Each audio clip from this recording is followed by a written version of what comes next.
اعوذ باللہ من الشیطان الرجیم، بسم اللہ الرحمن الرحیم۔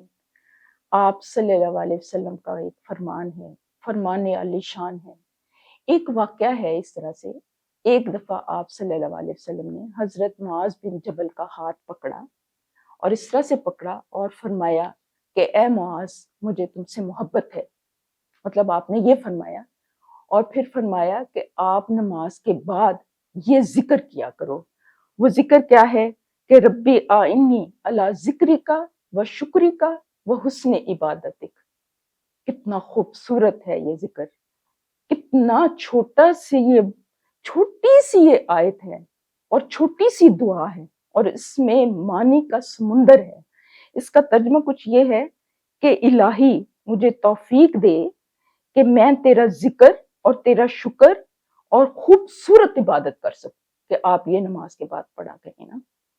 اب دیکھیں کہ اس میں اگر ہم ذکر کے اوپر تھوڑا فوکس کریں، شکر کے اوپر فوکس کریں اور خوبصورت عبادت کے اوپر فوکس کریں تو یہ علیحدہ سے ایک فل ٹاپکس ہیں۔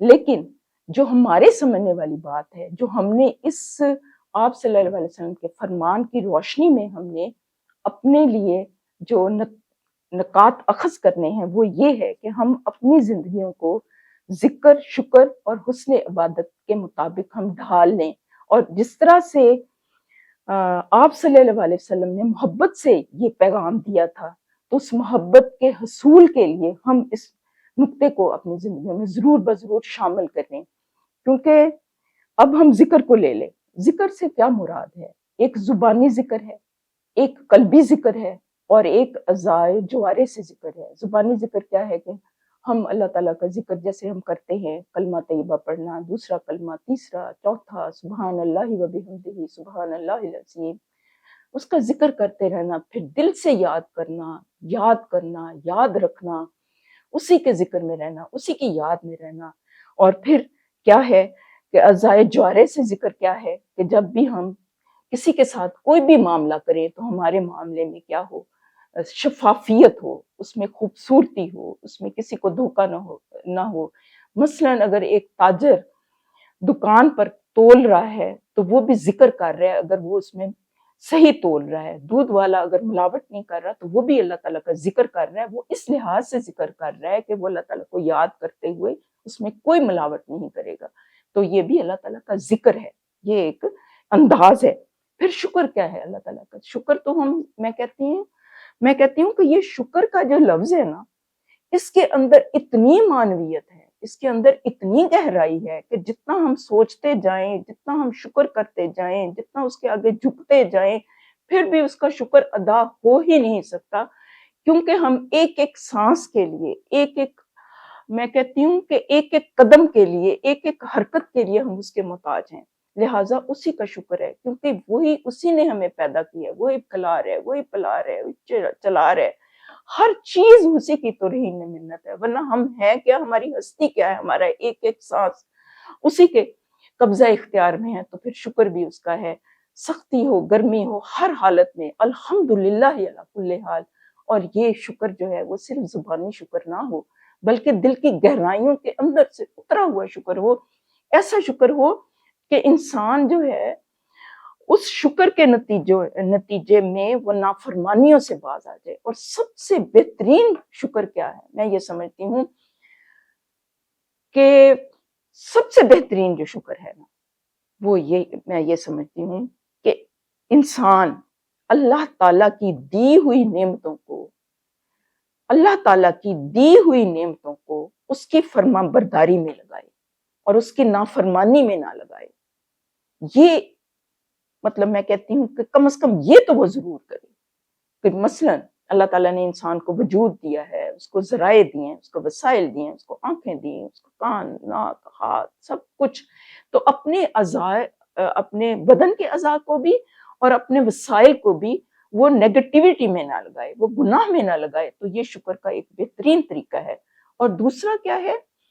دوسری چیز جو بہت امپورٹنٹ ہے اس ضمن میں، وہ یہ ہے کہ اپنے جو اللہ تعالیٰ نے اسے عطا کی ہے نا، اگر علم عطا کیا ہے تو اس کو آگے تقسیم کیے، اگر وسائل دیے ہیں تو اس کو آگے تقسیم کرے، کہ اللہ تعالیٰ کی نعمتوں کو اس کے راستے میں لگائے، تو یہ بھی شکر کا ایک بہترین طریقہ ہے۔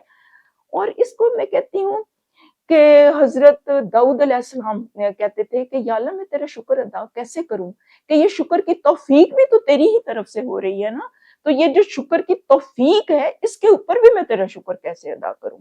تو اللہ تعالیٰ شاکرین کو بہت پسند کرتا ہے نا۔ تو پھر یہ ہے کہ قرآن پاک میں اللہ تعالیٰ فرماتے ہیں کہ اگر تم میرا شکر ادا کرو گے تو میں تمہیں مزید دوں گا، لَإِن شَكَرْتُمْ لَأَزِيدَنَّكُمْ، تم شکر ادا کرتے رہو میں تمہیں اور دوں گا۔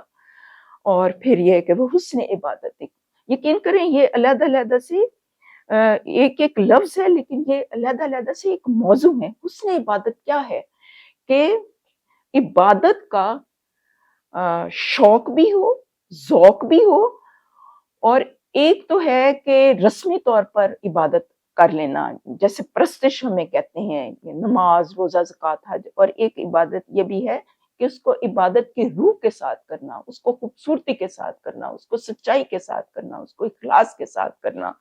تو کیونکہ اللہ تعالیٰ خود قرآن پاک میں کہتا ہے نا، سورۃ ملک کی جو ابتدائی آیات ہیں اس میں اللہ تعالیٰ فرماتا ہے کہ الذی خلق الموت والحیات لیبلوکم ایکم احسن عملا، کہ تم میں اچھا عمل کون کرتا ہے۔ اللہ تعالیٰ نے یہ نہیں کہا کہ کوئی ڈھیر سارا عمل کرتا ہے، بلکہ کہا کہ تم میں سے اچھا عمل کرتا ہے۔ تو انسان کی یہ بھی کوشش ہونی چاہیے کہ وہ اپنا عمل کو خوبصورت بنائے، اس میں حسن پیدا کرے، اور یہ اللہ تعالیٰ کو پسند ہے۔ اور حدیث جبریل جو ہے اس کو اپنے ہم ذہن میں اگر رکھیں تو اس کا مفہوم کچھ اس طرح سے ہے نا کہ جبرائیل علیہ السلام مطلب ایک شخص آئے تھے اور انہوں نے انتہائی سفید کپڑے پہنے ہوئے تھے، اور ان کے بال انتہائی کالے تھے، اور انہوں نے حضور پاک صلی اللہ علیہ وسلم سے مختلف سوالات کیے تھے کہ ایمان کیا ہے، اسلام کیا ہے، احسان کیا ہے۔ تو پھر خود ہی انہوں نے جواب بھی دیے، وہ دراصل صحابہ کو بتانے کے لیے آئے تھے۔ تو آخر میں احسان کا جب انہوں نے ذکر کیا نا، تو انہوں نے کہا تھا کہ آپ اللہ تعالیٰ کی عبادت اس طرح سے کریں گویا کہ آپ اللہ تعالیٰ کو دیکھ رہے ہیں۔ اگر یہ احساس نہیں دل میں پیدا ہوتا تو یہ احساس تو ہو کہ اللہ تعالیٰ ہمیں دیکھ رہا ہے، یعنی حضوری کی کیفیت میں رہنا۔ تو اس کے بارے میں بہت کچھ کہا جا سکتا ہے، لیکن یاد دہانی کے لیے اتنا کافی ہے کہ ہم اپنی زندگیوں کو ذکر، شکر، حسن اور اس طرح سارے معاملات میں نا آپ صلی اللہ علیہ وسلم کی تلقین کو اپنے سامنے رکھیں۔ نمازوں کے بعد ہم ذکر و اذکار کریں، صبح و شام کے ذکر و اذکار کریں، اللہ تعالیٰ کو یاد کریں، اس کو یاد رکھیں، اپنی ہماری جو زبان ہے وہ ہر وقت اللہ تعالیٰ کے ذکر سے تر رہے، کیونکہ اس کے بارے میں بے شمار نوید ہے۔ اور وہ فرمایا ہے نا کہ تم مجھے یاد رکھنا، میں تمہیں یاد رکھوں گا۔ اور پھر یہ کہ اس کے بارے میں ایک حدیث، بڑی اوتھینٹک حدیث ہے، میں وہ آپ کے سامنے رکھتی ہوں۔ اس کے بارے میں فرمایا گیا ہے کہ حضرت ابو ہریرہ رضی اللہ عنہ بیان فرماتے ہیں کہ وہ لوگ سبقت لے گئے جو کہ ہر اللہ تعالیٰ کی محبت میں محو رہتے ہیں۔ تو صحابہ کرام نے دریافت کیا کہ ان سے کون لوگ مراد ہیں؟ آپ صلی اللہ علیہ وسلم نے فرمایا کہ وہ مرد اور عورتیں جو کثرت کے ساتھ اللہ تعالیٰ کا ذکر کرتے ہیں۔ پھر اس کے بارے میں بے شمار احادیث یہاں درج ہیں۔ اب یہ ہے کہ ان کو بھی ہم سامنے رکھیں، اور آپ صلی اللہ علیہ وسلم نے مطلب اس کے بارے میں خاص طور پر تلقین کیا، اور آپ سب سے زیادہ اللہ تعالیٰ کا ذکر اور شکر کرنے والے تھے۔ اور ایک دفعہ کا واقعہ ہے کہ آپ تہجد کے وقت اٹھتے تھے اور بے شمار محنت کرتے تھے، آپ کے پاؤں میں ورم آ جاتے تھے، تو بی بی عائشہ نے کہا کہ آپ اللہ تعالیٰ کا آپ تھوڑا ریسٹ کر لیں، تو انہوں نے یہ فرمایا تھا کہ میں اللہ تعالیٰ کا شکر گزار بندہ کیوں نہ بنوں۔ تو اس بارے میں کہنے کو تو اور بہت کچھ بھی ہے، لیکن یہ ہے کہ ہم سمجھ لیں، اپنی زندگیوں کو اس کے مطابق ہم ترتیب دے لیں، تاکہ اللہ تعالیٰ ہمیں ذاکرین اور شاکرین میں کرے۔ اللہم انی علی ذکری کا و شکری کا و حسن عبادت۔ اللہ تعالیٰ ہمیں کہنے اور سننے سے زیادہ عمل کی توفیق عطا فرمائے۔ اللہ تعالیٰ آپ سب کا حامی ناصر ہو۔